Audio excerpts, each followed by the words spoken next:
It's off to Leonard, defended by Simmons. Is this the dagger?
I thought you were gonna say when we went through your upstairs wall. Oh yeah, that was a Malice at the Palace. I mean, that was totally a Malice at the Palace. Yeah, I think that was totally like I don't even know how we did it.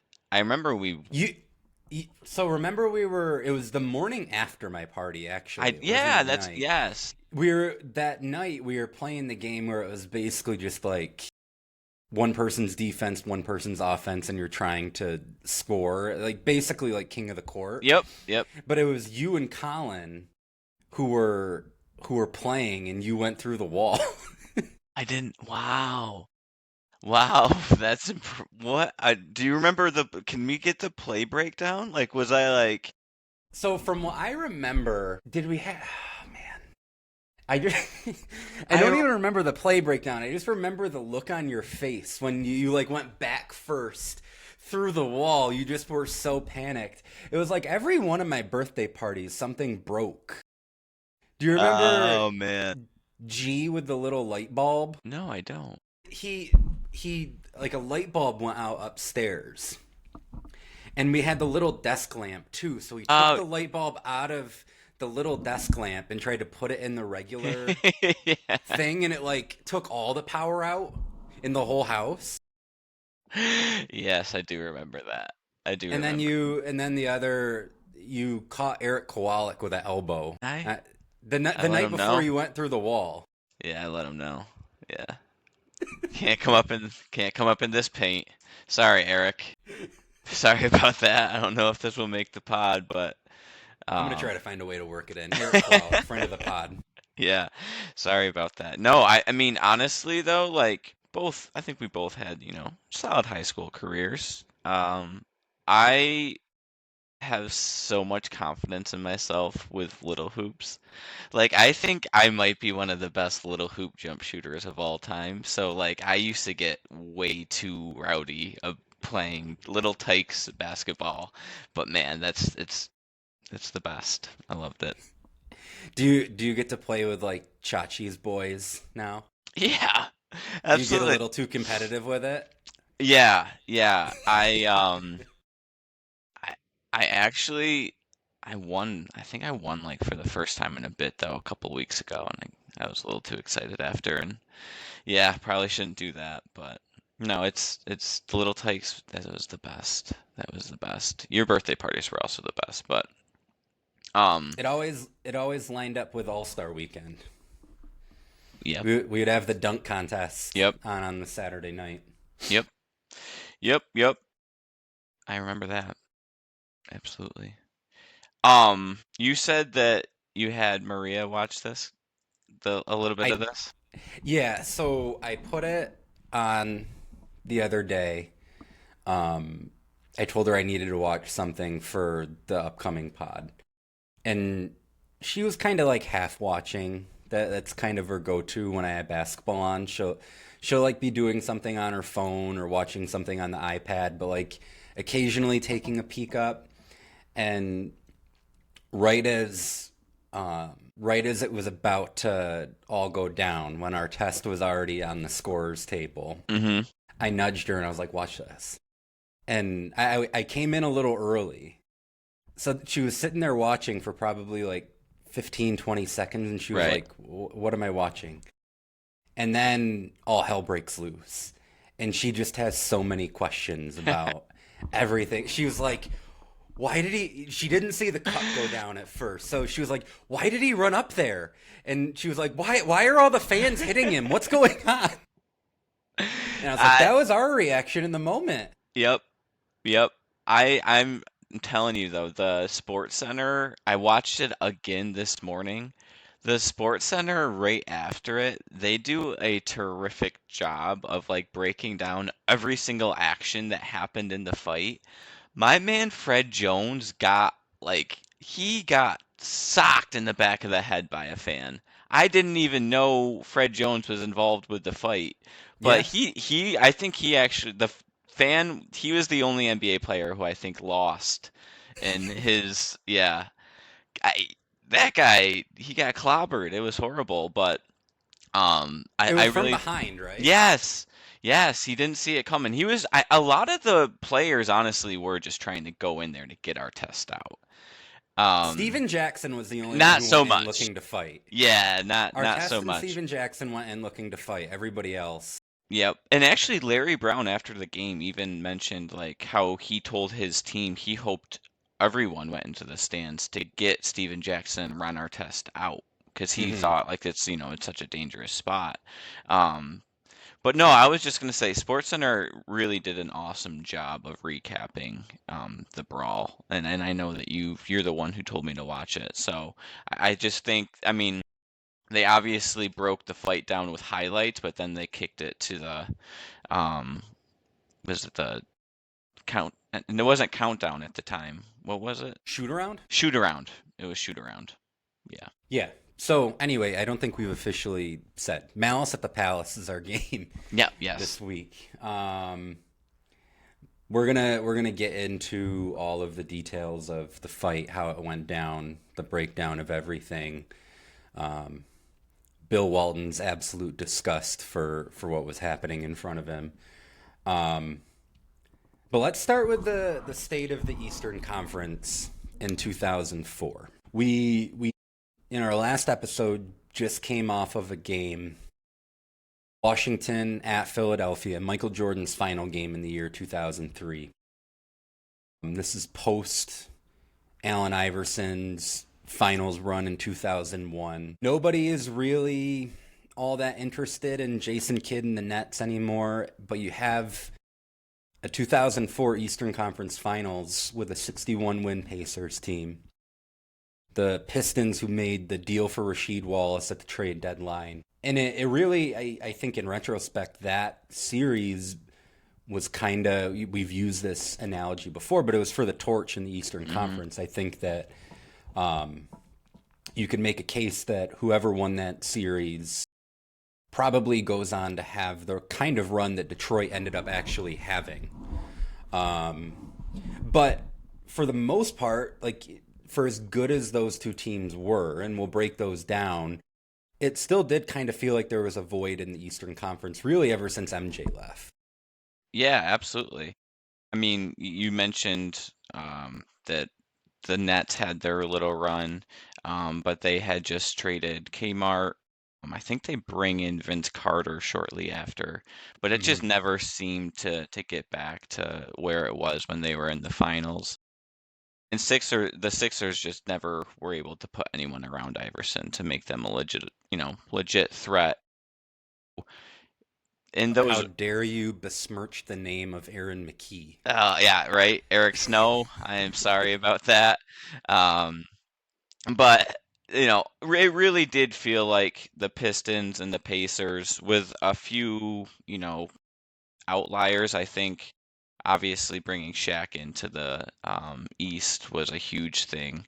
Yeah. Um, so the Heat come off a second round playoff appearance, I believe, the year before, with D Wade, and they had Lamar Odom. They ended up trading Odom and a bunch of picks for Shaq, bring They Shaq have in. Karan Butler on that team too. Oh yes, yes, yes, yes.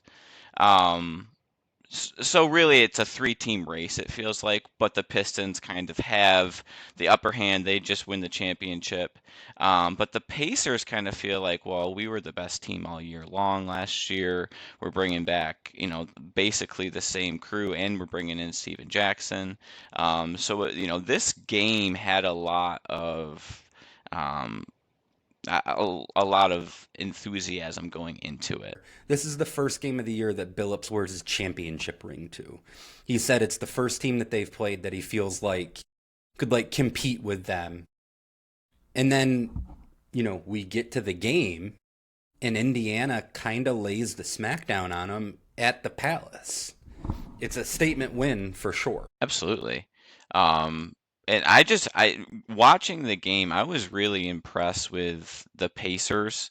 And I felt like, speaking of, we were talking about Sacramento and we were talking about Milwaukee, I felt like Indiana had a futuristic type of offense. They were really small.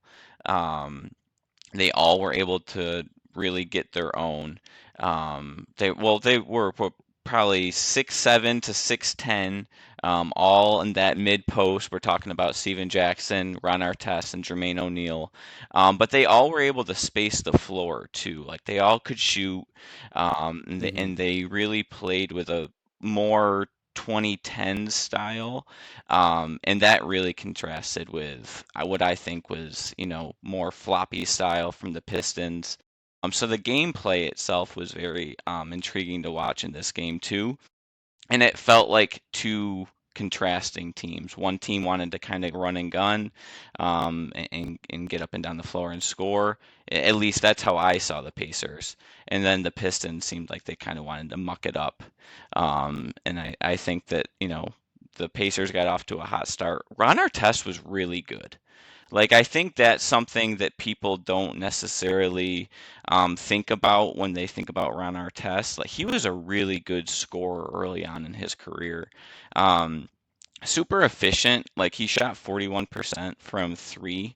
I know it was only in 8 games, but this season he seemed like he was really on his way to have this breakout season, and that was really exciting to watch. Even dating back to the year before, because the year before he wins Defensive Player of the Year. He makes third team All NBA. In the 03-04 season, combined with, I think you said, the 8 games he played in 04-05, he's averaging 19 points, 5.5 rebounds, 4 assists, 2 steals per game.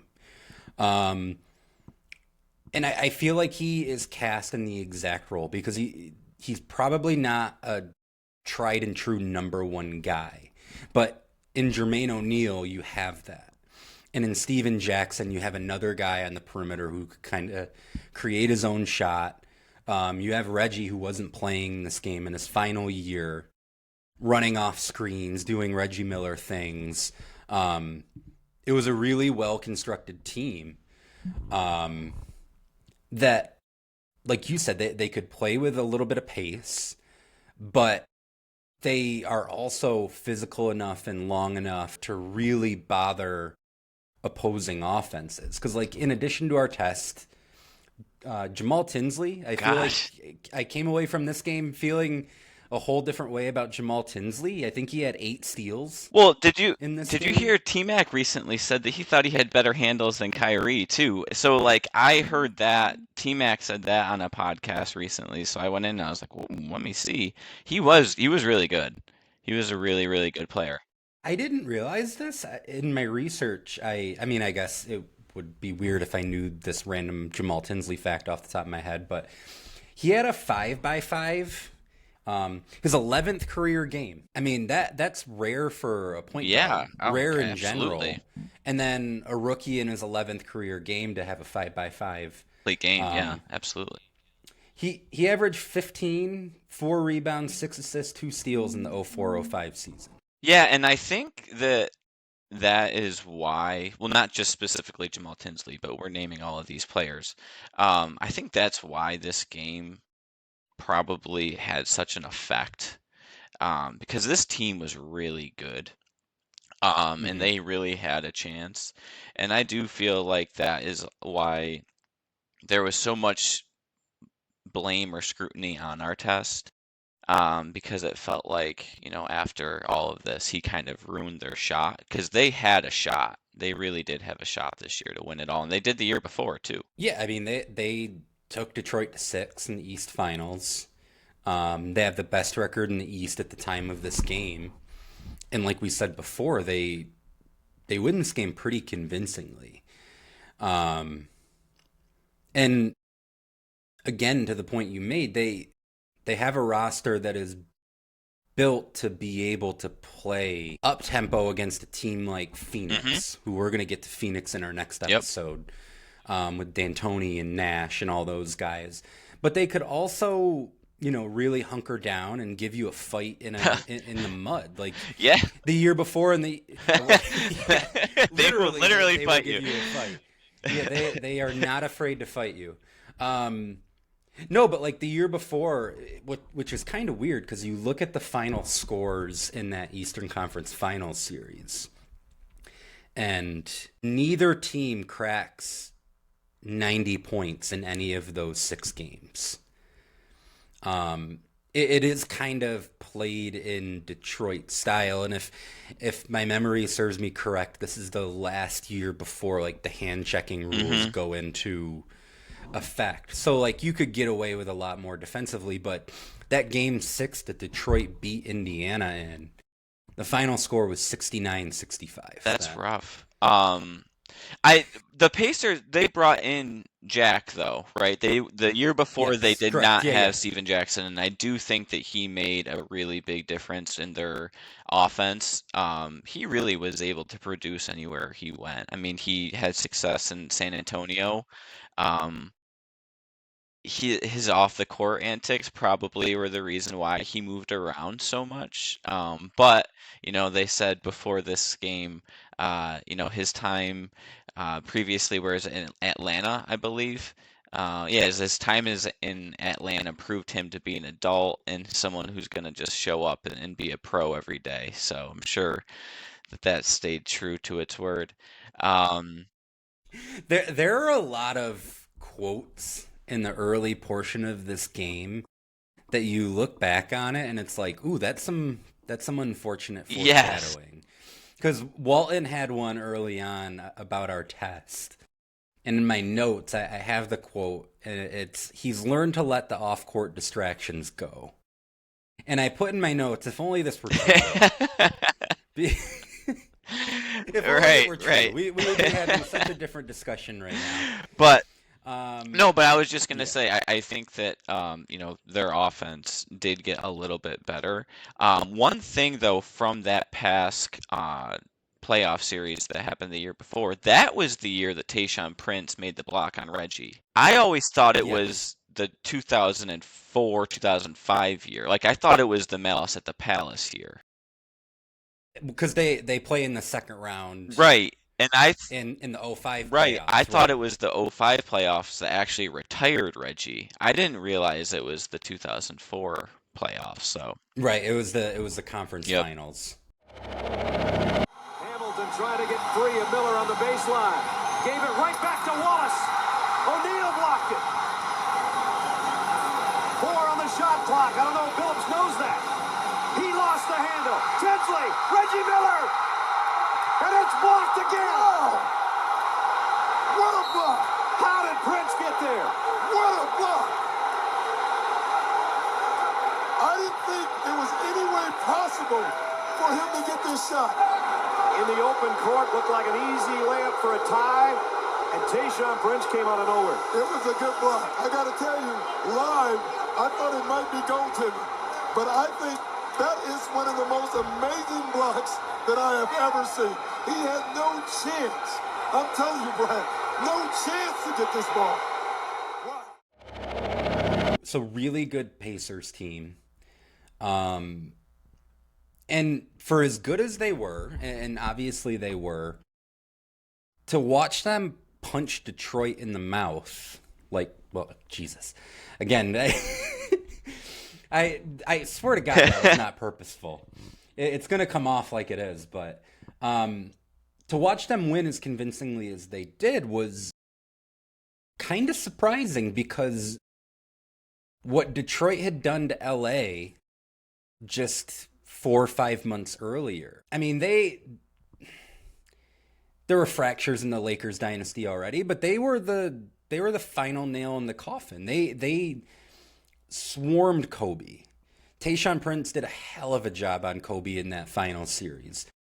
The Wallace brothers were giving Shaq more of a problem than he had faced in any of the previous Lakers finals trips. They were just a really, really solid team. Even before they make the trade for Rashid, they're 33-16 when they make the trade for Rashid, and then they just take off and they win the 04 finals, and it's kind of a surprise, but just the way they stuck around after that, like there's no fluke about it. And I feel like sometimes when people talk about that finals in particular, it comes off like, whoa, that this is a huge surprise or a monumental upset. And in the time it kind of felt like it, but like everything Detroit had managed to do after that like legitimized that title. And Absolutely. like there's no doubt about their place. Yeah, I mean, I think in 2004, if you just go like you look at the rosters between the Lakers and the Pistons, obviously the Lakers roster had Kobe Bryant, Shaquille O'Neal, Karl Malone, and Gary Payton. Like you're not going to think that the Pistons, who have really like a unproven Chauncey at that time, I mean, that's where he made his name. Rip had been kind of moved, had a bunch of talent. Same with Rashid. Big Ben was, people weren't sold on him. He really wasn't an offensive threat. And Tayshaun Prince was young. But like you said, they win that finals, and some may say it was, the better team didn't win, but then they come back the year after, and it's like they're hungry to prove that they're this really good championship team. And that's what they really became. They brought in McDyess too to come off the bench. They had the guys off the bench. Lindsey Hunter, he was like the ultimate Pistons, gonna turn you 8 times before you get to half court and pick you up full court every single time. Just I hate guys like that too. Like, dude, could you not? Like, we're just trying to play. But ultimately, like they were a really sound, well-constructed team. I felt like they had all of the pieces for what Larry Brown wanted. They probably wouldn't have worked with D'Antoni. But Larry Brown was a hard-nosed coach. He loved veterans. He loved defense, and they were able to do that. And I thought that when they needed to score, they had a bunch of different options that they could go to. I mean, you could just post sheet up, or you could run your floppies with Rip. But then, like, at the end of the game, you could just go high ball screen with Chauncey and Rashid and let Chauncey cook, and that's what he did. So they proved that, like you said, the year after, and for a bunch of more years after that to come. They obviously didn't get back to the finals, but they were always competitive as that group. Right. I mean, they made the East Finals in 03, the year before Rashid. They win the title in 04. They lose in the finals in 05. And then they make the the conference finals 3 more years in a row. So they're in the Final Four for 6 consecutive years. Not many teams, especially in the 21st century, are able to make that claim. I think they actually, with the exception of LeBron by himself, I don't know that any other team Right. could make that claim. LeBron obviously went to 8 finals in a row, but split between Miami and Cleveland. But like even Golden State, they had the blip where after Durant leaves and Steph gets hurt and Clay's hurt, like they don't even make it to 6 conference finals in a row. I would think maybe the Spurs would be the best one, but that I doubt it because the West is so tough. I mean, it probably makes it. Spurs, well, they didn't make it in 04 because that was Lakers Timberwolves. They lose in the second round in 06. They lose. Yeah, for as much Right. success as San Antonio had, they kind of Well, it's hard. they never strung together. Yeah. No, it's really That's hard. how good, It's really and that's hard. how good the Pistons, were. Obviously, like we said earlier, the East wasn't some huge juggernaut, but there was solid teams. You had the Heat, you had a scrappy Bulls team, like a really scrappy, good You Bulls had to team. get Yeah, the I Bulls had in to, there. had to. Um, and you had obviously, we had LeBron James coming, like LeBron coming up. So, they And really, like, all it takes is one injury. Right. And, that could derail you. There's a degree of like, luck to making it that far. And that's not a knock on anybody. Like, you have to catch some breaks along the way to have sustained great. You don't No, agree? I do. It's just crazy to me because when you say like you need to have a break, right? I'm thinking to myself, but they could have had Carmelo in. Like, you know what I They mean? It's coulda. just weird, like that they did this and they messed up. Like they could have been way better, but they still were able to maintain a level of success just botching a pick. Right. Well, yeah. The Darko pick is, in retrospect, I mean, it was bad at the time. It's really bad now. I actually, side note, I was watching some Carmelo Syracuse highlights yesterday because I was putting together our third episode. He was fucking He awesome. was really good. Like He was so like good. in going into that draft, I remember like it was very like obvious it was those two. I mean, LeBron was going one and everyone knew it, but it was like any other year everyone knows Melo goes one. He was so good at Syracuse. Like so for the Anyway, but for them we got a little derailed, yeah. but like, so what I was gonna say though actually was like, they don't get Carmelo, but if they take Carmelo, does that take Rashid off the table for them? Because they end up trading for Rashid 7 months after the 03 draft. What if you just remove Rashid from that team? I think you could make a case that short term Rashid was probably better for that team just because of what he could provide you defensively. Like, him and Ben Wallace worked so well together. Walton actually called them a four-arm tetrahedron at one point early in the game. I don't know what a tetrahedron is, but it sounds menacing. And that's how Walton referred to the Wallace brothers. Walton came ready to go in this game. Billy Boy always does. But like, I think it's an interesting hypothetical It is. at the very It least. is. Like, their long-term future is better if they have Carmelo, but I think you could make the case that if they don't have Rashid on that 04 team, maybe they don't win that title. But you're right if that's the case. But I still think they actually make a move for Rashid. They Like- could have. No, you're absolutely right. It is not necessarily off the table because it's not like they had to give up Darko to get Rashid. Right. They hold on to Darko because who wants Darko? Right. And they still get Rashid. So if they still make that move for Rashid and they're able to hang on to Carmelo, then yeah, all bets are off. Like then long term and short term, they're really covered. I mean, they gave up a first round pick, Bobby Sura and Rebraca. Don't know who that is. So it's not like they really gave up a ton for Rashid. No. And I think that Larry Brown, he didn't really like playing younger guys that much. And also, like, Melo came in as a 3, which is great, like, which is kind of crazy, but that's how big the league was back then. Like, he was a straight up 3. He might have even slid more towards, like, playing 2 than 4 at that time. But you're right, it would have changed, a bunch of different things, and ultimately they didn't get him, but the fact is they were, super consistent and had a level of dominance in the East that outside of LeBron, we haven't really seen.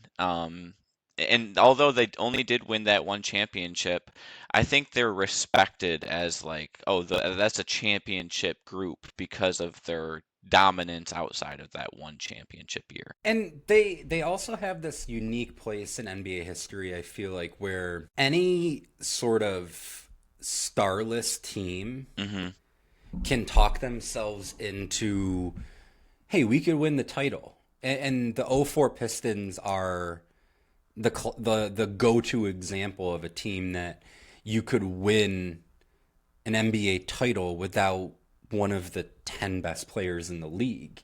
I mean, the '04 Pistons are one of only 3 teams prior to 2021 who won a title that didn't have a single player named to the NBA's 75th anniversary team.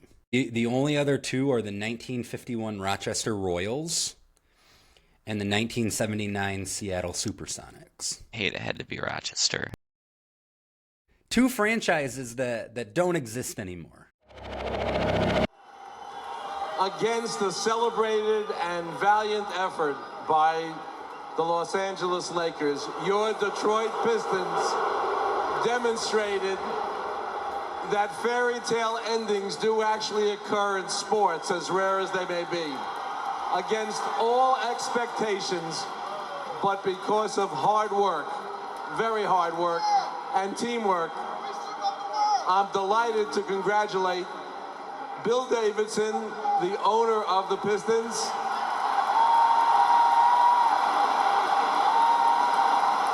Tom Wilson, Joe Dumars, particularly Coach Larry Brown, and of course, the city of Detroit, who believed in this team.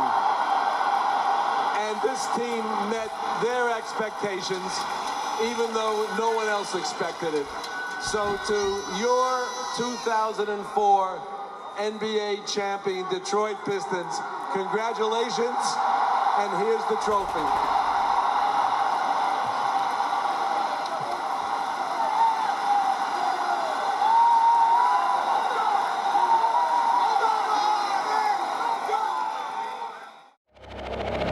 Quick Ben Wallace question. Actually, I'm not going to do a question. We said that we're not doing hot takes, just fire conversation. I'm going to fire off a hot take. Okay. I like Ben Wallace better with the cornrows than the afro. Okay.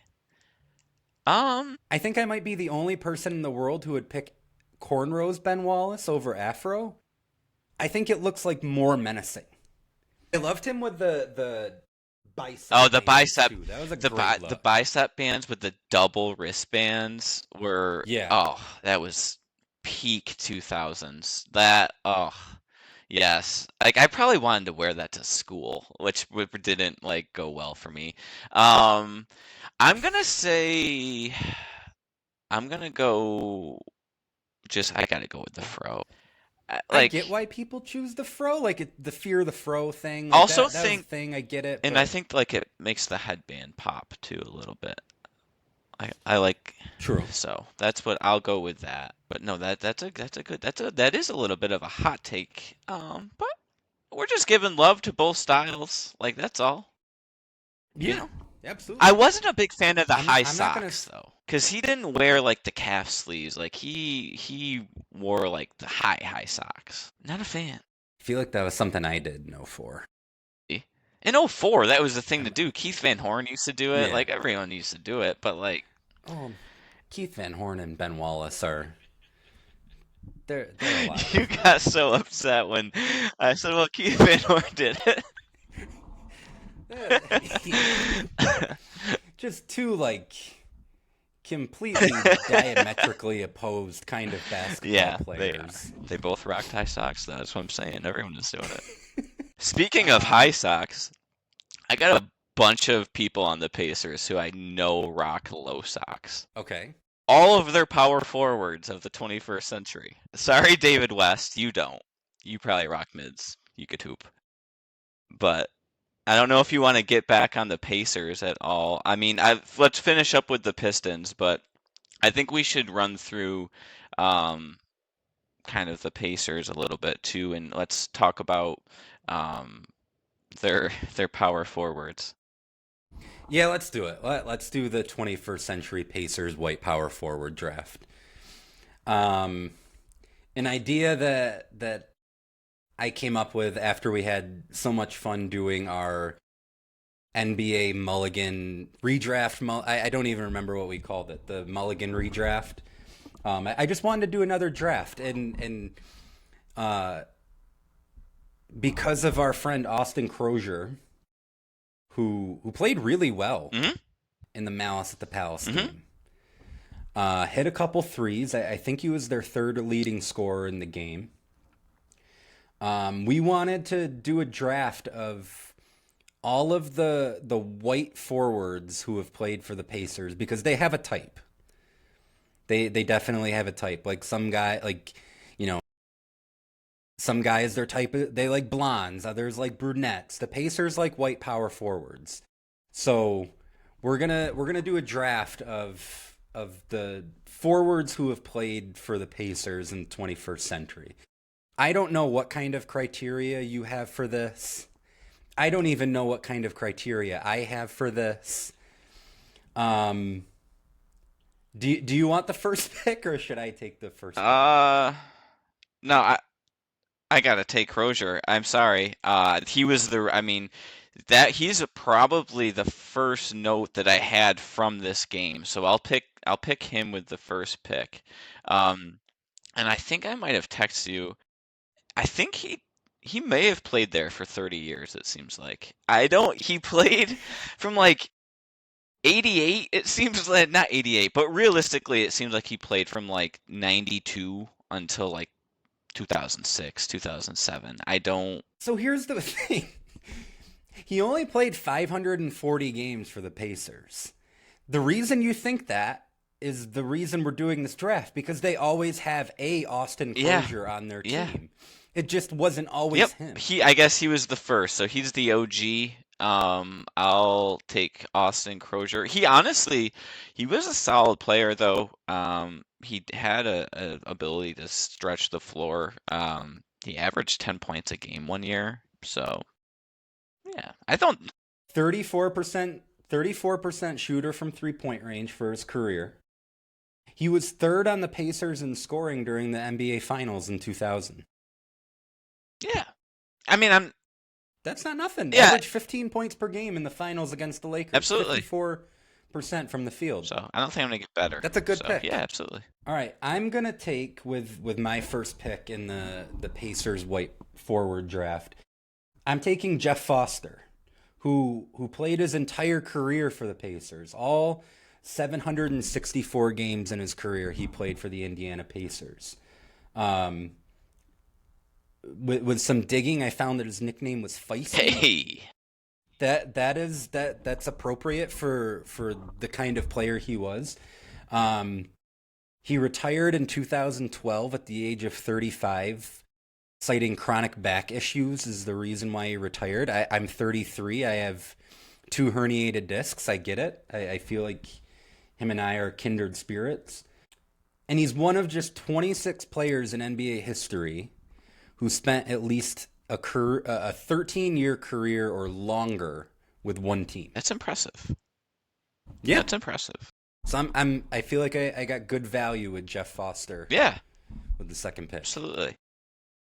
I gotta be honest, with this pick, I don't know, like you asked what the criteria, I got no clue. Because with my second pick and the third pick overall, I'm going to go with Chase Budinger. Chase had an interesting career, certainly did not play with the Pacers his whole career. He was drafted in 2009, and he finished out his career in 2016. The reason I picked him is he is now a professional volleyball player. Oh, U.S. Olympian. Yeah, he's an Olympian. Did you catch him at the Summer Olympics? I made sure to watch every single one of his beach volleyball I games. didn't, but I salute to him. I hope that did he win? No. They finished in 9th place, which you finish in 9th place at the Olympics. That I'm going to tip my cap to you. Like that. Fair. That's an accomplishment. If it was like the Lakers power forwards, they'd probably be first, but it's the Pacers. So, Slava Medvedenko, is he an Olympian too? But yeah, I'm gonna go with Chase. He actually was highly touted. I remember him in at Arizona. And actually thinking he was going to be really solid. But no, I'll go with him. He's our Olympian of the draft. Fun fact, I don't know if you know this. High school basketball teammate of the Minnesota Vikings head coach Kevin O'Connell. No way. Yep. That's really cool. Found that in my research. All right. With my second pick, 4th overall in the Pacers white forward draft, I am going to go with Troy Murphy. Lefty, absolutely. 262 games with the Pacers. 13.3 points, 9.2 rebounds per game. Maybe the whitest looking man to play in the NBA in the 21st century. So I feel like he's someone who belongs on my team. Said enough. I am gonna try to challenge you a little bit on your last statement, because I'm gonna go with TJ Leaf, and I'm just gonna say, just Google him. I'm going to just put in a picture of TJ Leaf I mean, right after you say Google him. I might just screenshot the Google search that I do, and we'll let that do the talking. solid career at UCLA though. Yeah, for sure. Speaking of solid collegiate career, I can't believe I'm getting him with the 6th overall pick. Mike Dunleavy Jr., a Dookie. I can't believe that Sniper. that I got one of your guys. 14 points per game in 271 games with Indiana. First full season with the Pacers, he averaged 19 points per game. Wow. Legitimately good role player. Yeah, I mean, he was actually he joined my Bulls. He came on to the Bulls a little later. It's all going to come back to the 2005 Bulls. Yeah. We're going to be talking about Golden State Houston in 2018, and you're going to find a way to work. Is John Selmans on those teams? Because he was a Bull. Andreas Nocioni was... Oh, he was so good. I liked him a lot. He used to wear an elbow pad. I don't know why, but I loved him. Anyway, but Dunleavy was a good player, so solid pick. Yeah. Solid pick. Let's see here. I will go, since you took Dunleavy, I gotta go McRoberts. So I have a fun little story about Josh McRoberts. I was a chubby lad. I was a very chubby boy. And up until about 8th grade is when I lost a good amount of my weight. And it all started when Josh McRoberts left Duke to go to the NBA. And I slipped into a little bit of a depression, and I didn't eat dinner for like 2 weeks. And yeah, lost a whole bunch of weight, and then I just kept it off. For Swear to real? God, Josh McRoberts, thanks a lot, man. Yep. How did I Dude, not know I that? love Josh McRoberts. Like, I loved him. I thought he was the best, and when he went to the draft, I was devastated. Just sat in my room and watched Josh McRoberts highlights. Such a sad 8th grader, but yeah, that was me. I had no idea Yeah. that Josh McRoberts could be Yep. cited as the Yep. influence. Well, Yep. good job by you. Congrats to Josh McRoberts, 7th overall pick in the white forward draft, and Yeah. helped Vinny achieve a healthier lifestyle. That's great. You took Josh McRoberts. I'm gonna take Doug McBuckets. Doug McDermott with the 8th overall pick. 230 games in Indiana. 9.8 points per game. I feel like I thought he was going to work in the NBA. I did too. I thought he was another like Mike Miller type player. Like That's how I felt. him, Morrison, like they're all 6'8". They were just such good shooters in college that Mhm. you think, oh, they're gonna be able to honestly probably slide to the 4, so their athleticism won't be that big of a deal. They'll be able to play a 4 and just space, and it just didn't work. Didn't work. No. His dad's still doing really good at Creighton, which I did not think was going to happen. I thought once Doug left, it was over. Still, If anything, they've had more Yeah. success since he left. Yeah. Like they've been a thorn in the side of my UConn Yeah. Huskies for a few years Yep. now. UConn can't get with UConn, but I will say I love their 2004 team because Ben Gordon. Uh, Always a way. all right, my last pick in this draft. I could pick someone that I hate because you just want to have someone on your team that you hate that you could rag on, but I can't. So I'm gonna go with I'll take yeah, him good. next. Take him. Luis Scola. I don't. Does he count? Does it count? I don't know. If he doesn't count, I will then go with. Well, was Sabonis picked? We didn't pick Sabonis. I guess I only went Just white American? Okay. born. You could take Scola. You know what? He's South American. What we're gonna do is we're gonna pivot. All right, because I had a big board and I have someone on my board that I just can't take, and then I have Luis Scola and I have Sabonis. I'm gonna pivot and I'm gonna pick a guard. He's scrappy enough where I think I'll play him at the 4 though. He'll bite some ankles. I'll go TJ McConnell. Good pick. I'll sub him in. He works exclusively in the mid post and in the paint. In spirit, he's honestly. He's let's forward. look at these. He might honestly be the worst 3-point shooter out of all of these players. He might be. He's definitely not the best. He's not better than Dunleavy, Troy Murphy, or Austin Kroger. Exactly. McBuckets?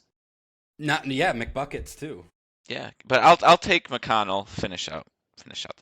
Okay, I'll take who you were alluding to, Tyler Hansborough.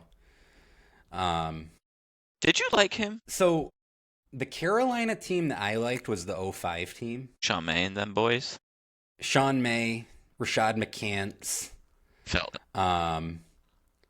By 09, I was kind of a college basketball agnostic. And I didn't really have a team yet. And then 11, do you know the story of how I ended up a UConn No, fan? I don't. This is completely unrelated. So before the 2010-11 season, I start at FGCU, who at that point, it's not Dunk City yet. They aren't even eligible to make the NCAA tournament. But I want to have a favorite college basketball team. So going into the year, I write something for my blog and I say, whoever wins the NCAA tournament this year is going to be my favorite team moving forward. And I wrote up this contract with all different ways that I could get out. If a coach gets fired or if they have fair, 3 seasons in a row where they don't make the tournament. I gave myself a contract that I had to sign. So Kemba goes on the run. UConn wins the title. And then amazingly, they lose. They end up replacing Calhoun with Kevin Ollie. Ollie wins a title 3 years later. And then Hurley comes along. He wins 2. So it's been an interesting run. But since 2011, as fate would have it, that is how I became a UConn. Yeah, UConn's weird. I don't like UConn just because I'm in Duke. Obviously, they're weird rivals. They're not, but they kind of are. But I love UConn players. There's been so many underrated UConn guys, like Rashad Anderson for some reason. Loved him. Remember Marcus Williams, the lefty point guard? Yeah. Oh, there's so many good players from UConn. Maybe we'll do a UConn draft sometime. No, that was a solid draft. I think both our teams, well, they might not do the best, but they'll have fun. You know what wasn't fun though was the brawl. The brawl. Yeah, The brawl. Let's talk about the brawl. I know I said Sports Center earlier, in the beginning of the pod.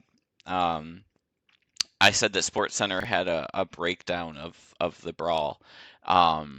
In all seriousness, there were some scary points. They showed that there was an older woman who was laying down and there was just people all around her fighting.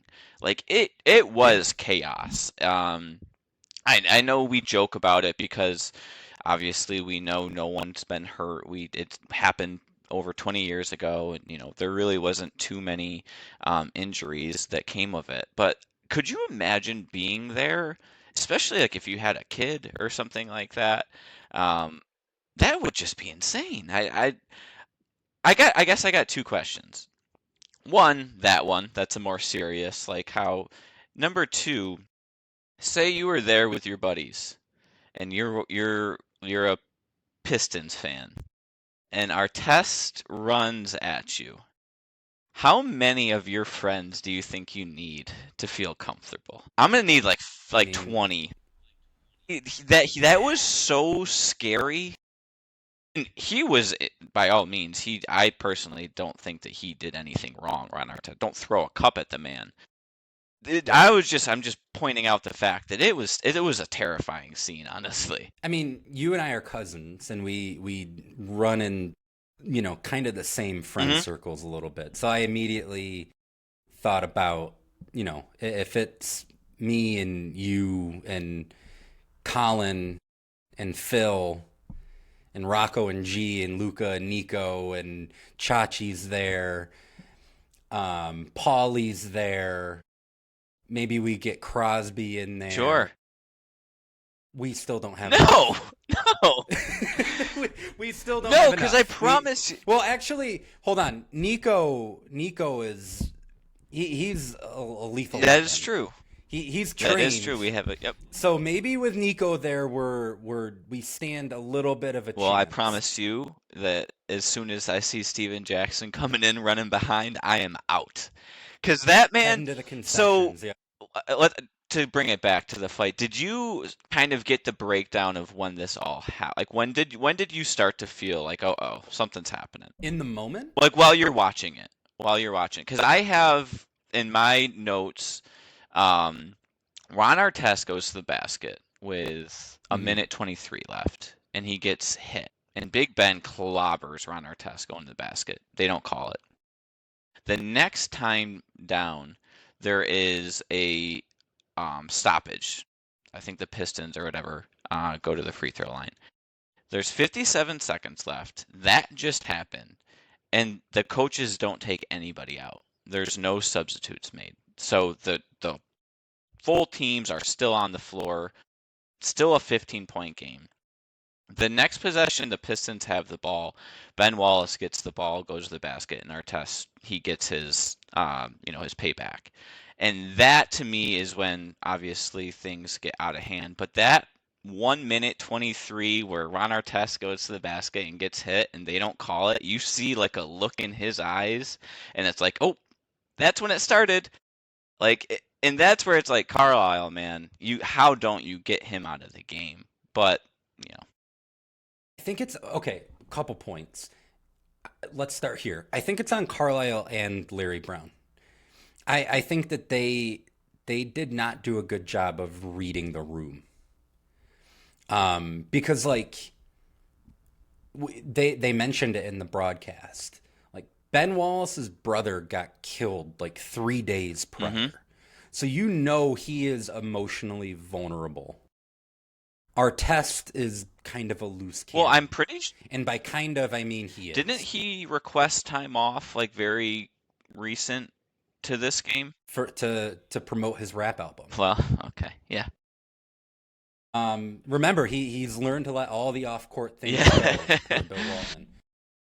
So, yeah, the coaches, I don't want it to come off like I'm blaming anyone but the fans for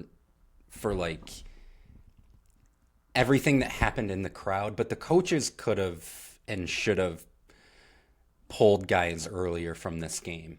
One thing that I found in my research, in 2014 on Grantland, they did a 10-year anniversary, oral history of everything that went on at the Malice at the Palace. And Steven Jackson said, this is a quote, "Toward the end of the game, I recall somebody on the team told Ron, 'You can get one now.' I heard it. I think somebody was shooting a free throw and somebody said to Ron, 'You can get one now,' meaning you can lay a foul on somebody who he had beef with in the game." Now, if that's true, I imagine, as you did such a great job laying out the timeline of everything, as the Pacers are down at that end shooting free throws. I imagine that's when Artest gets the okay. The 50 at 57 to- seconds. Yes. What? So whoever said that, I think Jackson didn't say who. It could have been an assistant coach. It could have been somebody else on the team. I have no idea. But whoever did that, we could blame partially for what was to come. So yeah, the hard foul on Ben Wallace happens, and Wallace puts everything he has. Such a in that hard shove push on Artest. And it like gets him in the chin, so his head snaps back, and that's when you just get mad. Like when your head snaps, you're like, bro, stop. Now here's where I'll give Artest some credit. He didn't retaliate like he could have. No. He went. Some guys got in the middle, obviously for good reason, from both teams. But he goes and he lays on the scorer's table. Now you could say, like, is that an antagonistic act in and of itself? I don't necessarily think so. I think so. He has said that that's what his therapist told him to do. Yes, and correct. actually, before he lays on the table, Ben Wallace throws a towel at him, and then like he goes and lays on the table. He says that's what his therapist tells him to do, is just to remove himself and think about his breathing. And you could tell he's breathing, and it's weird because Reggie is like rubbing his belly, and you see his hand going up and down, and it's like he's like deep breathing. So I don't think that he had any like look at me Louis type thing. I'm gonna go lay on this bench and make a big deal. I think he really was trying to escape the situation. I completely agree. He lays on the scorer's table for about a minute and a half, real time.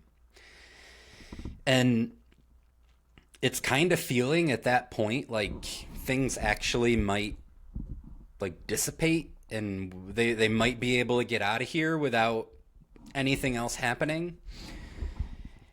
And then a cup comes flying in. Problem is, if Wallace is ejected, I'm not sure. He'd have to walk past the Pacer bench to go. Now Artest has jumped over the scorer's table and is trying to get down to the bench. Artest is in the stands. Oh, this is awful. Fans are getting involved. Steven Jackson's in the fans. Rasheed Wallace going into the stands. The security trying to somehow restore order. Fans and players are going out, and the players trying to help each other out. This is a disgrace. All the players now, they're jumping in there to try and get the other players out because the fans have come involved.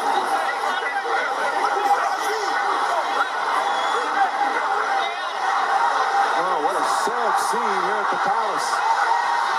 And now another fight's breaking out in front of the Pistons bench. It's a fan on the court. This is very, very dangerous. Fans are throwing cups with liquid in them now onto the court. Ron Artest has a look in his eye that's very scary right now.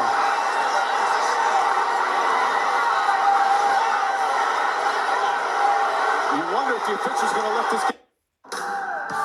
It's movie night at... Can I just mention something though? You're right. Like Of course, the go for it. fight is like it's almost settled.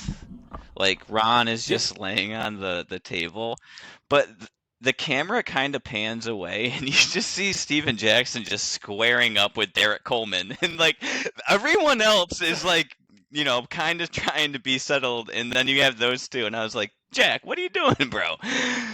Captain Jack won the fight.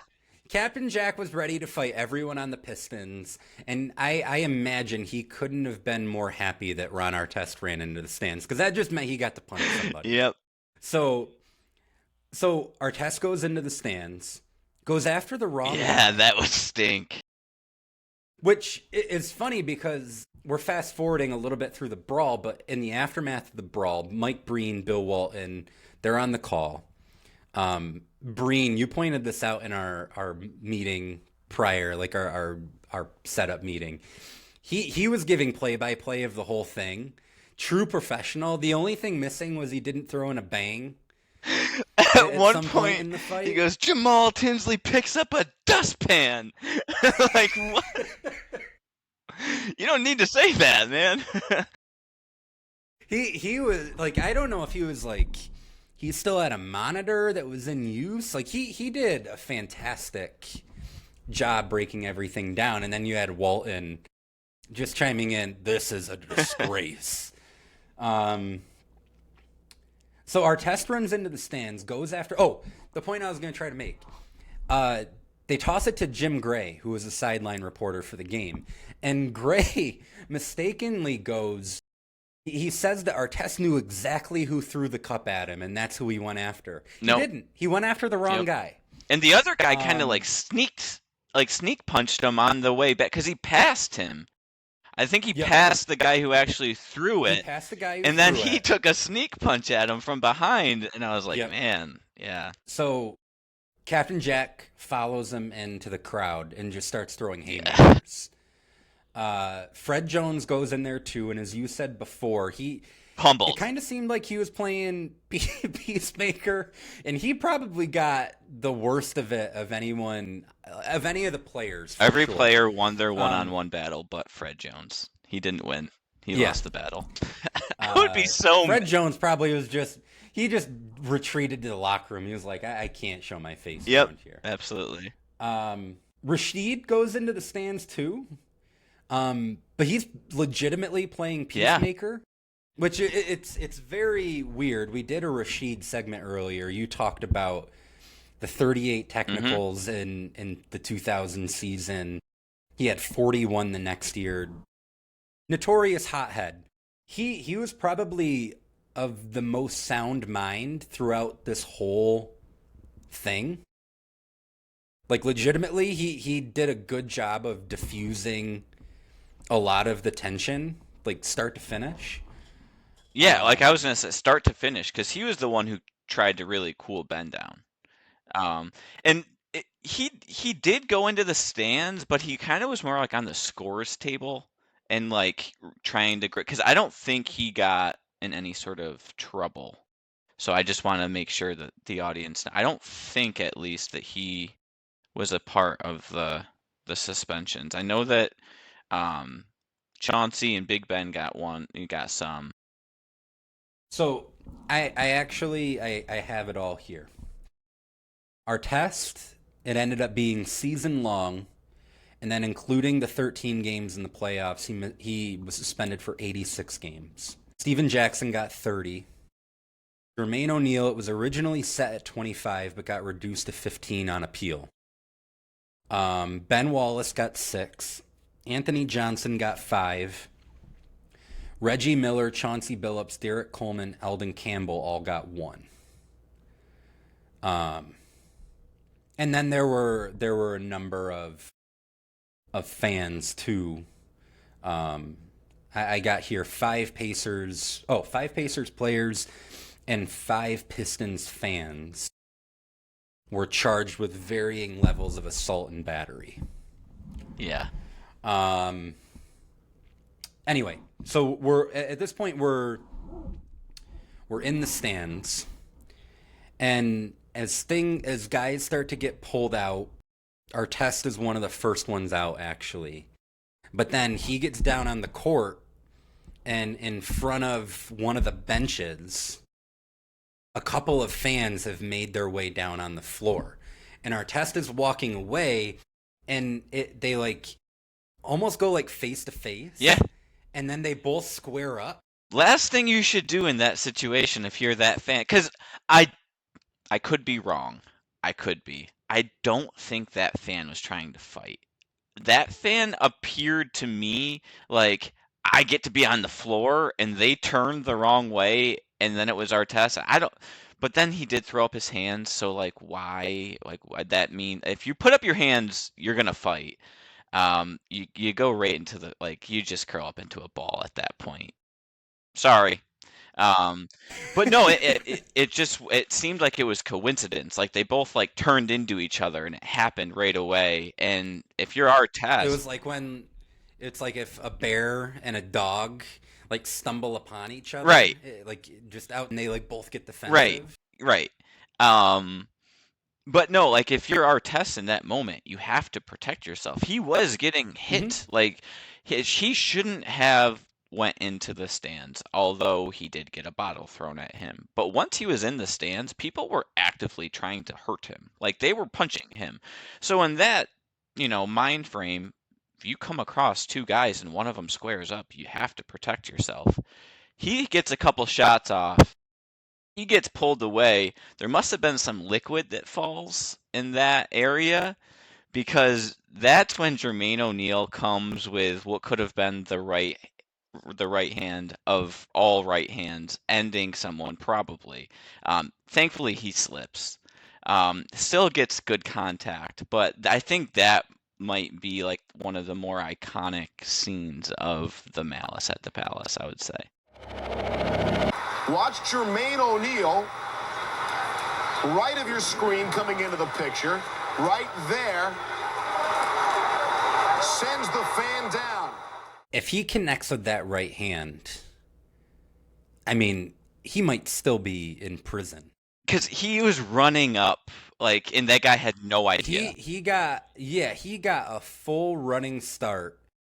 He was putting everything he had into that punch. And thank God he slipped, because he still makes contact.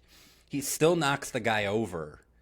But, man, that could have been a whole lot worse. Yeah, no, it was like a Roman Reigns, like, wrestling move. Superman Yeah, punch. like, he was running at him to knock his head off. And at that point, things just are completely chaotic. Like, there's fans on the court. There's players in the stands. There's every sort of liquid, I feel like, that could be on this, like in the court being thrown, it's out there. I'm pretty sure Jermaine O'Neal gets like a gallon of soda poured on him on the way back to the locker room. And you could almost add pepper spray to that mix. Reggie Miller had to talk one of the police officers, one of 3 police officers who was there for that game. That's crazy. Which is another wild thing. That if we're looking to assign blame, and I don't know who exactly the blame would go to on this, but the fact that there were 3 police officers at an NBA game with 20,000 people in attendance, that's like malpractice. And there. they talked to the sheriff or the deputy, who was actually in the ESPN trucks after the game reviewing footage to see, like, who could have done anything illegal. He was saying how usually it's, a very smooth process, and I think he was assigned like the first event at the Palace, and that nothing ever happened. I'm sorry, I don't care if nothing ever happens. You don't have 3 cops there for 20,000 people. Like, no. I don't. So yes, there is 100% blame on the Detroit Pistons and that arena. Like, you don't. I go to a minor league baseball game. There was more of a police presence at the Onion Festival. Yeah, absolutely. I mean, for sure. Like, and for people who have no idea what that is, we live in a very small town and we grow a lot of onions, so we used to have a festival about onion capital. That's a fact. But regardless, so yeah, 3 cops can't have that happen. And yeah, one of them wanted to pepper spray Ron Artest, which I was like, you know who that is. Like, what are you doing? Like, he's got a jersey on, and Reggie Miller had to plead. It was actually Austin Crozier too. He was there, and they were like pleading, like, please don't do this. And they were. Reggie Miller, I actually saw, I don't have the dollar amount, but he used the dollar amount of his suit. Because he was holding Artest back, and the cop was getting ready to pepper spray. And he told the cop, he was like, this is a however many thousands of dollars suit. That was his rationale. It wasn't like, don't spray my teammate here. We got him under control. It was, do you know how much money this cost? No, it was chaos. You know what it reminded me of? I don't know if you've seen this show. Have you seen the HBO show True Detective? Yeah. With Matthew McConaughey and Woody Harrelson? Only the first season, though. Because they...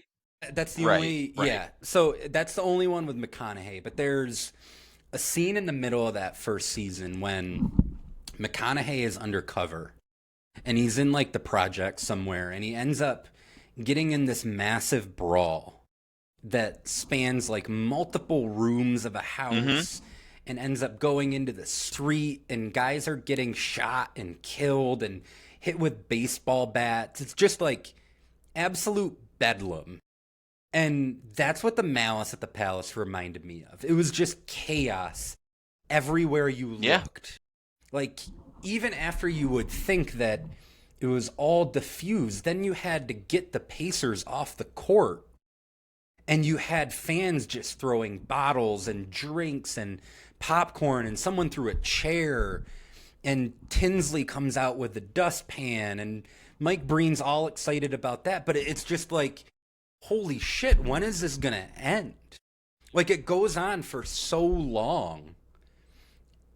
It's chaos. It is. Like, even 21 years removed from it, you watch it and you're still like, holy shit. Yep. I can't believe this happened in an NBA No, game. and it's because it doesn't. Like, that stuff just doesn't. It's something that you see in the movies. And they did on SportsCenter, they did kind of talk a little bit about, like, you know, this doesn't happen often, but it has happened before. One area where it happened, which just the headline of it, they were talking about how in NHL, I believe, yeah, it was in NHL, a player somehow got into the stands, or I think maybe a fan jumped into the penalty box. The hockey player beat the fan with his shoe. That was something that they noted, and I was like, wait, what the heck? Wait, he beat the fan with His own shoe. So the hockey player took the shoe off and started beating it. Yep, it was Mike. Well, it was Mad Mike Milbury from the Boston Bruins. He took off the New York Islanders fan shoe and started beating him with it in the 1979 game where the Bruins ended up beating the Rangers 4-3. Yeah. Good job throwing the results. Yeah. I'm glad. I was dying to know who won. So, yeah, it has happened before, but again, it hadn't happened since 79 where, you know, old Mad Mike beat someone with a shoe. But no, it was something that you hopefully will never see again. And honestly, there is something to basketball where, like, there's no other sport where people are on you like that. So I give the players and I give security sense a lot of credit because we haven't seen something like that. And it's really not that hard because one hard foul on the baseline and you're already right there. You know, it hasn't happened. I think this was just a horrible, you know, chance of events that happened that just didn't align. Like, again, Ben Wallace was going through something. Ron Artest struggled with mental health. He talks about it.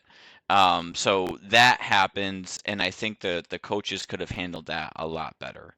And something else we should have noted, there was animosity with these two teams from the year before in the playoffs.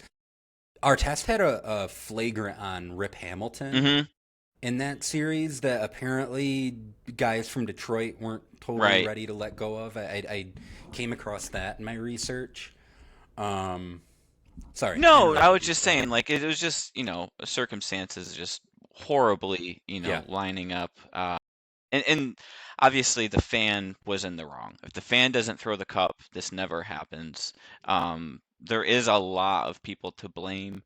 I don't think that the players are without any blame, but I do think that I think since the moment we've gotten better at understanding that there is a lot of different circumstances that cause that. I think ultimately a lot of people are just bummed that the Pacers didn't really get a fair chance that year. Because bringing it, you know, full circle, those two teams really were the two best teams in the East. And because of the brawl, it never pans out. Right. Yeah, one thing that I was actually surprised by, I don't know why my perception of the events was different than the reality, but the guys on SportsCenter, Steve Levy and Steve Berthume, and all of the guys on the shoot-around crew, which was John Saunders, Stephen A., Greg Anthony, Tim Legler, they all did a really good job not pointing the finger of blame at the players.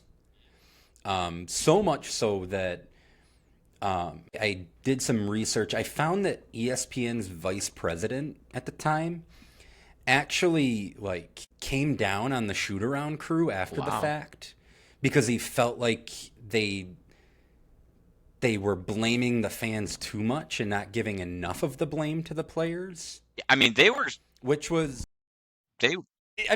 they definitely were blaming the fans more than the players, and I think that is fair. Right.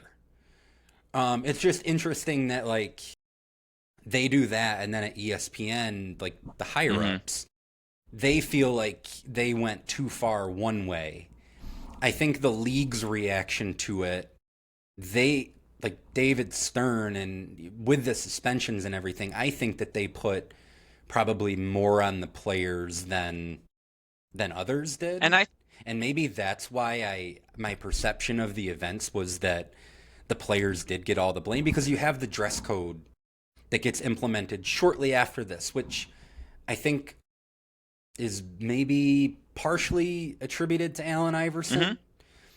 Because of his clashes with Stern in those years. But really it was a response to the Malice at the Palace. Yeah, I think that I'm sure David Stern wasn't very happy with the shoot-around. And obviously they were a partner. So I'm sure that was an issue for ESPN, just looking off the suspensions that he suspends Artest the entire year, and huge suspension to Steven Jackson, and another big one to Jermaine O'Neal. So he clearly wanted to make a statement out of this. And I think that, the guys on the shoot around, you had Greg Anthony and you had Legs, they were players. So they're speaking from a player's mindset. And I think that Stephen A. was reaching out to players. He said that he talked to Shaq, and Shaq said, I would have done the same thing. Legler said any player would have done the same thing. But that wasn't the league's stance on it. They wanted to make sure this never happened again. And I think they wanted to protect their business, which makes sense. They did put in the dress code, and they obviously, I think, started to make some changes within the arena too. I looked that up. They started to stop selling alcohol after the third quarter. They lowered the ounces. You could only buy 2 at a time. And there was a bunch of different security protocols that they put into place. But no, Silver wanted to make sure that the fans didn't feel like they weren't going to be safe. So I think he wanted to make the players know, you can't do this. There's no matter if they're wrong or right, you can't do this. And I think that's kind of the case. I think that the fans were wrong, but no matter what, you can't go into the stands as a player. And I think that's just the unfortunate, event that would happened, which led to, just a sad rest of the Pacers season, because I think they really could have been something. And then Reggie obviously announces it's his last year, and that's a bummer, because I think, if he gets one championship, especially his last year in Indy, where he spent his entire career, where does that put him? I think that maybe he's more like a Dirk than he is right now. So yeah, I mean, I don't think he was the player that Dirk was, but it getting that championship definitely moves him up a tier. Yeah.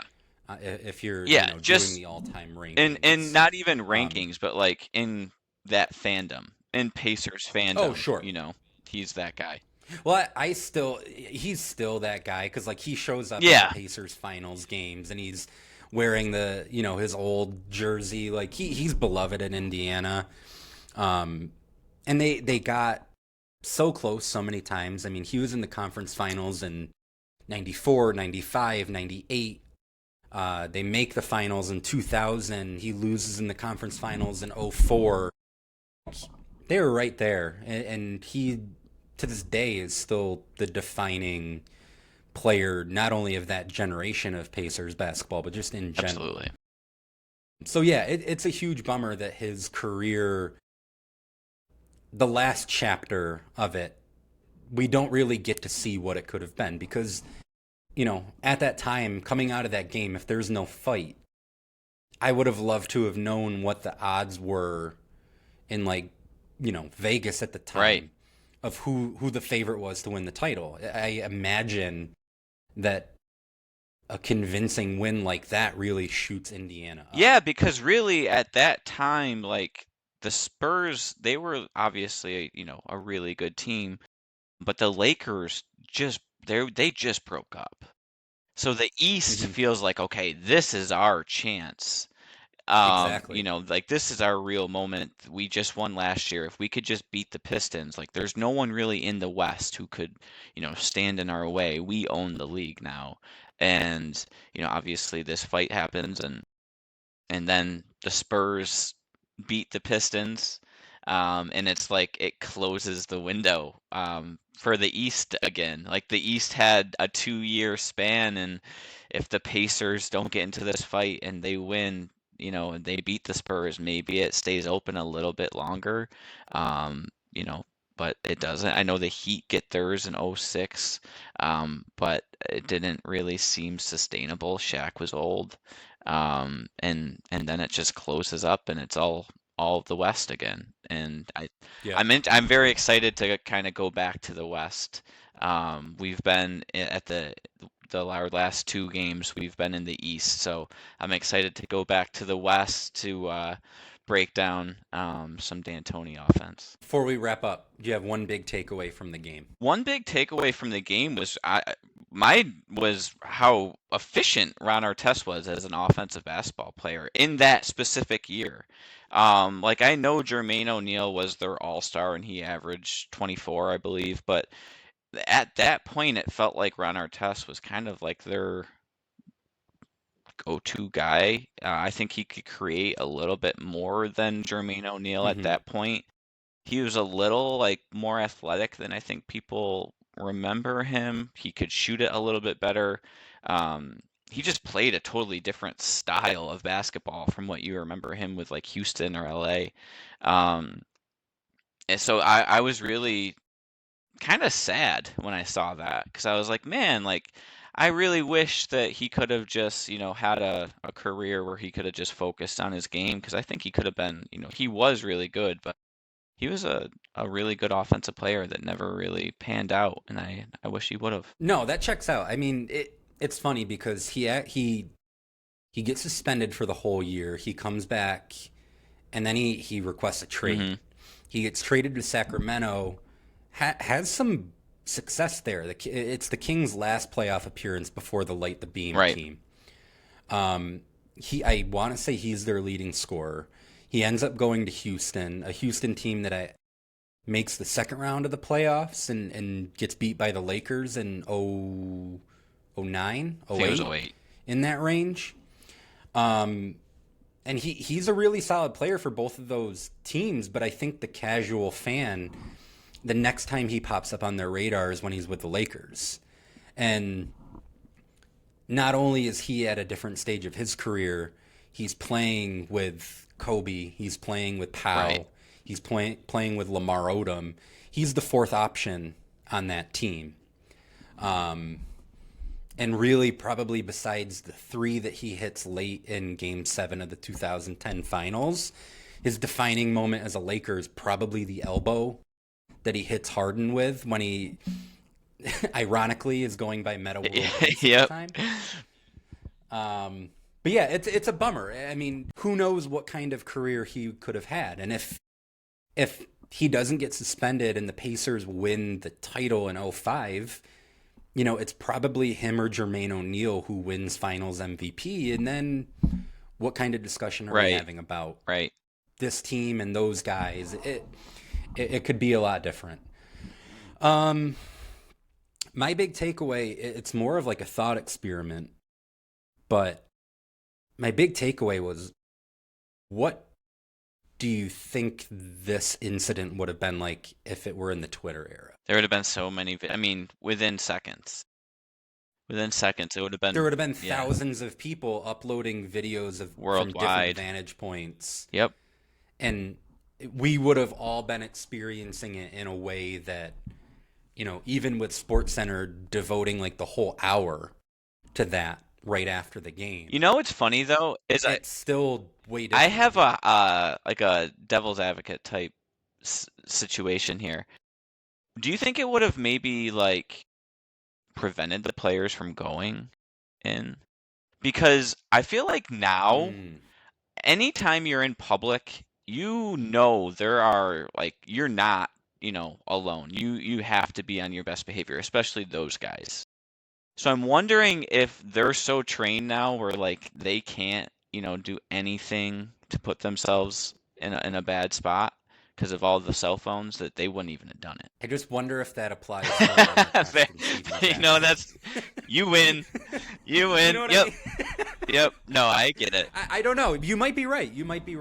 And like, I guess I think about it more along the lines of like, what would that night have been like on NBA Twitter? My goodness, nonstop.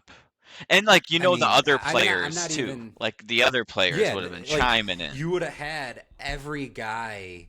You would have had guys making humorous comments about it. You would have had certain players coming out right away and saying like, this fan behavior is unacceptable. Right. I feel like there would have been like more of a movement from players to back absolutely their back the fellow players who were involved in it. But it just would have been just such a crazy night on NBA Twitter. Insane. And I'm not even on Twitter anymore for a variety of reasons, but like, well, it's X now. If you just that's one of the reasons. I'm gonna call it Twitter. I don't care what Elon wants to call it. It's Twitter. No, it's not Twitter. He came and ruined it. It's X, because it's not. I mean, NBA Twitter. I don't even know if that's a thing anymore. I haven't been on Twitter in well over a year. But like that was the thing you did. Like I know you did it. Like we went back and forth on Twitter before. Like that 2009 to 2015 range. You just watched League Pass and were tweeting away about games that you were watching. I just not only NBA, but I just feel like this is probably on like the Mount Rushmore of, holy shit, what if this sporting event happened in the Twitter? Yeah, I mean, just social media in general. Like, because it wouldn't have just been a basketball thing. Like, it would have just been a huge pop culture, topic, and that everyone would have been talking about, and there would have been so many opinions. And I don't know if that would have been better or worse for the players. Just because I really don't think they were in the wrong. It's just never going to happen again because there's only one person who would think to themselves like, nope, I'm going in there. Like, I'm going to jump into the stands and I'm going to punch the guy who threw that. Like, you just don't, they don't do that. So yeah, it would have been a one-time thing, but it would have definitely popped off for sure. All over the place. Podcasts would have been talking about it all over. So a bunch of emergency pods. For sure. Yep. We would have hopped on. For sure. We'll hop on. I promise you this. I promise you this. If there is a fight in the NBA this season, you could expect to hear from us within a couple hours. Yep. I'll second that. But until then, we've got more games from the past coming up. Next week, we're gonna get back to the Western Conference, as you said, a drastically different sort of game and circumstances and teams than this game that we covered today, and I can't wait to rewatch it and talk about it with you, buddy. It's going to be a lot of fun. Absolutely, man. I appreciate it. I look forward to it, and definitely looking forward to covering some up-tempo basketball. We'll get to see some points. A lot of points in this game. That's right. A whole lot of points. It's a lot of fun. Absolutely. All right. Thanks for watching. We'll be back next week. Vin, always a pleasure. Get those marshmallows ready. That's right. Bye, everyone.